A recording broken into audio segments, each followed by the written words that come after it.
रायकेया निकटरे माओवादी जवान मध्य गोली विनिमय जवान प्रेम सिंह माझी गुरुतर घटना।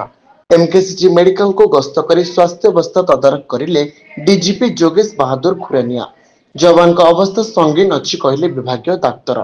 कंधमाल गंजाम जिला सीमा रायकेया निकटरे माओवादी जवान मध्य गोली विनिमय जवान प्रेम सिंह माझी गुरुतर होई एमकेसीजी चिकित्सित होउछन्ति। आज दिनिकिया ब्रह्मपुर गस्तर आसी डीजीपी एमकेसीजी मेडिकल को गस्त करी जवान को स्वास्थ्य अवस्था पचारि बुझिछन्ति। उच्चतर चिकित्सा विभाग डाक्तर आलोचना करिछन्ति। राज्य सरकार पक्षर आवश्यक चिकित्सा जोगाइबा पई निष्पत्ति निया जायछि। आवश्यक स्थले अन्य मेडिकल को कराजिब स्थानांतरित बोली गणमाध्यम को कहिछन्ति डीजीपी। सेपटे जवान को स्वास्थ्य अवस्था एबे भी संगीन रहिछि बोली विभागीय डाक्तर कहिछन्ति।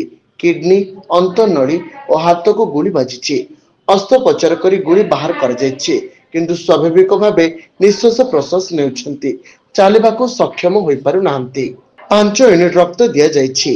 आईसीयू रे रखा जाई चिकित्सा चलिछि बोली कहिछन्ति एमकेसीजी सर्जरी विभागीय मुख्य डाक्टर शिव प्रसाद पटनायक।